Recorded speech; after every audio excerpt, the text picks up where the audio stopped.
মানিক রতন তোরা কোথায় আছিস? তোদের বাবা মনে হয় আর নেই।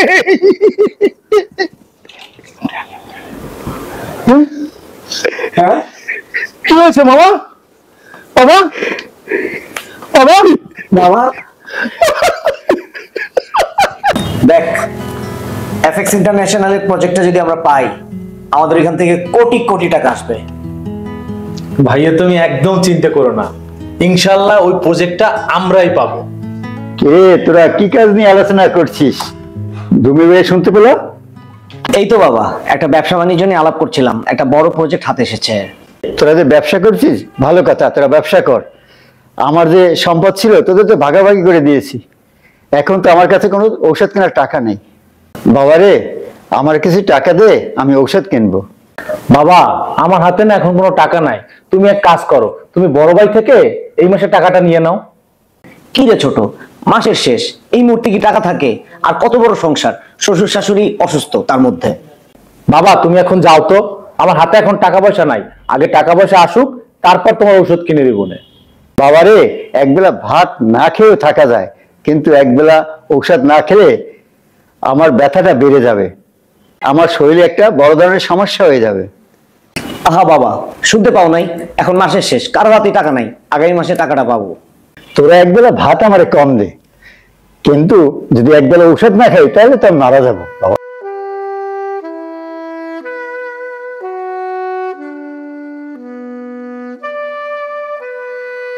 এই মামা এদিকে এসো। মামা তুমি সারাদিন কি করো? তুমি তো একটু বাবার খেয়াল টেয়াল রাখতে পারো। আমি যতটুকু সম্ভব খেয়াল রাখি।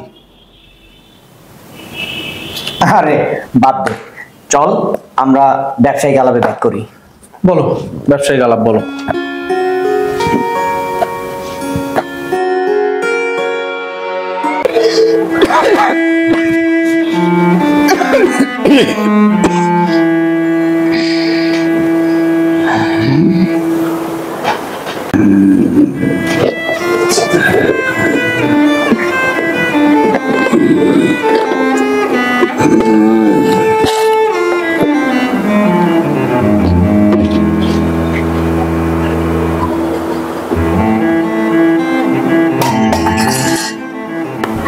দুলা ভাই কি জানি ফালাইলেন, শব্দ পাইলাম। বাসায় কি কোনো খাবার আছে? আমার প্রচুর ক্ষুধা লাগছে। না দুলা ভাই, বাসায় কোনো খাবার নেই। আপনার দুই ছেলে তো প্রায় বাইরে থেকে খেয়ে আসে, বাসার কাজের লোকও তো ঠিকভাবে আসে না রান্না করতে। শরীরটা খুব খারাপ, আমার বুকে বড্ড ব্যথা। কতদিন ধরে আমি ঔষধ খাই নাই, এখন আমি কি যে করব। দুলা ভাই শান্ত হন, সব ঠিক হয়ে যাবে। শোন, আমি একটা সিদ্ধান্ত নিয়ে ফেলেছি, এই কথা কাউকে বলা যাবে না। দুলা ভাই কি কথা বলেন? আয় কাছে আয়।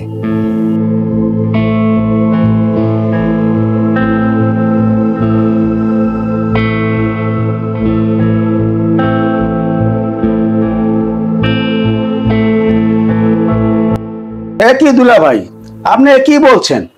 আপনি কোটি কোটি টাকার মালিক, আপনার ছেলেদেরকে আমি কি জবাব দিব? আগে তো বেঁচে থাকি, তারপর দেখা যাবে। তুই এখন যা। দুলা ভাই আপনার যা মনে চায় তাই করেন, কিন্তু একটু সাবধানে করেন।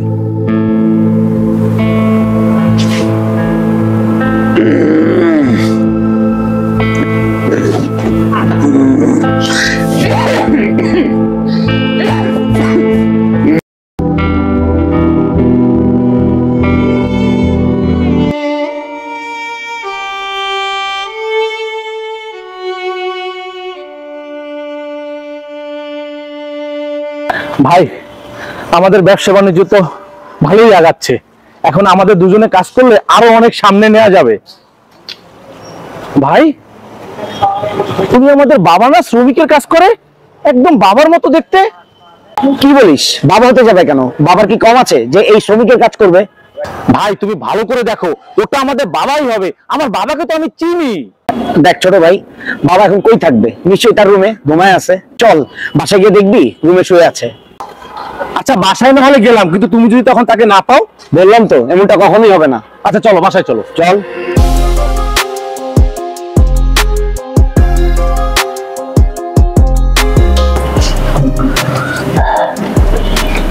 মামা, মামা কোথায় আপনি? এই ড্রয়িং রুমে আসেন, কথা আছে। কিরে ভাই না, এত উত্তেজিত হয়েছিস কেন? কি হয়েছে বল আমাকে। মামা বাবা কোথায়? আমাদের বাবা কোথায়? দুলা ভাই যে সকালবেলা বেরিয়ে গেছে, আমাকে কিছু বলে যায় নাই, এমনকি সে মোবাইলও রেখে গেছে। মামা, একটা বুড়া মানুষের খবর রাখতে পারো না তুমি? সারাদিন কি করো তুমি বাসায়? দেখছো ভাই, আমি তখন ঠিকই বলেছিলাম, ওই লোকটা আমাদেরই বাবা ছিল। সি সি সি, শেষ পর্যন্ত শ্রমিকের কাজ করে, লজ্জার মুখ দেখাতে পারবো না, মান সম্মান আমাদের ভাইয়ের কিচ্ছু রইলো না। এত শিও তুমি হও কি করে? বাবা তো একটু পার্কেও হাঁটতে যেতে পারে, তাই না? একটু অপেক্ষা করো, চলে আসবে। ঠিক আছে, আজকে বাবা আসুক, বাবা আসলে সবকিছু আজকে ক্লিয়ার হয়ে যাবে। ওই তো আমাদের বাবা চলে এসেছে। বাবা, তুমি কোথায় গিয়েছিলে? আমরা বাসায় এসে দেখি তুমি বাসায় নেই। বাবা, আমার শরীরটা একটু অবশ অবশ লাগছে, তাই একটু আমি পার্কে হাঁটতে বেরিয়েছিলাম। দেখছিস ছোট, বলেছিলাম না বাবা পার্কে বেরিয়েছে হাঁটতে? এখন বিশেষ হলো তো? বাবা, তোমার হাতে ওটা কি? তুমি হাঁটতে গিয়েছো ভালো কথা, কিন্তু তোমার হাতে ব্যাগ কেন? ও এইটা, এটা তো আমার কাজের লোকের জন্য কিছু পোশাক কিনেছি। কই দেখি বাবা, ওটার মধ্যে কি? তুমি কাজের লোকের জন্য ড্রেস কিনছো? দেখি, দেখো ভাই, দেখো দেখো, চিনতে পারছো এগুলো? এই পোশাক পরে বাবা কাজ করতেছিল, দেখছো দেখছো? এই যে সে এগুলো পরেই কাজ করতেছিল। ছি বাবা ছি, তোমার কিসের অভাব যে তোমাকে শ্রমিকের কাজ করতে হবে? দেখ, তোরা সারাদিন ব্যস্ত থাকো, আমার কোনো সারাদিন খোঁজ খবর নাও না। আমার অনেক দিন ধরে বুকে ব্যথা ধরেছে, আমার কোনো ঔষধ নেই, আমার কাছে যে কোনো টাকা পয়সাও নেই যে আমি ঔষধ কিনবো। আমারও যে কিছু হাত খরচা লাগে তা তো তোরা ভুলে গেছো। বাবারা, ঔষধ যদি দিনের পর দিন না খেয়ে থাকি তাহলে মারা যাবো। পরে আমি কোনো উপায় না পেয়ে একদিন মজুর কাজ বেছে নিয়েছি। এই বুড়ো বয়সে যদি তো আমাকে টাকা না দাও তাহলে আমার ঔষধ কিভাবে চলবে? তাই শ্রমিকের কাজ করে সেই টাকা দিয়ে আমার ঔষধ কিনে নিয়ে আসছি। দেখ বাবারা, আমি যে কাজ করি না কেন, আমার তো শরীরটা ভালো না। যদি আমার ঔষধের পয়সাটা হয়, তোরা তো আমার খোঁজ দিস না।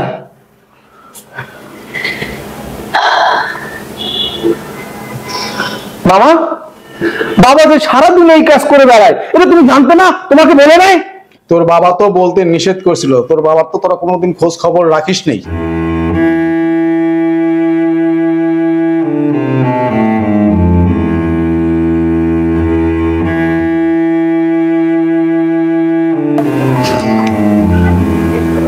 দুলাভাই, দুলাভাই, ও দুলাভাই, বেলা অনেক হয়ে গেল, নাস্তা করবেন না?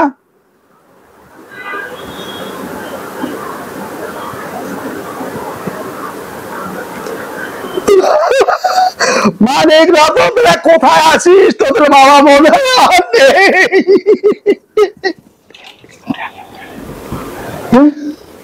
হ্যাঁ, কি হয়েছে মামা? বাবা, বাবা, বাবা, বাবা তুমি আমাকে মাফ করে দাও বাবা, আমি ভুল করেছি, একটু খেয়াল রাখলে মনে হয় তুমি খুব ভালো থাকতে। বাবা আমাকে মাফ করে দাও, আমাকে মাফ করে দাও। বাবা, তুমি মাপটা চাওয়ার পর্যন্ত সুযোগটা আমাকে দিলে না। এখন বাবা বলে কাকে ডাকবো? কাকে?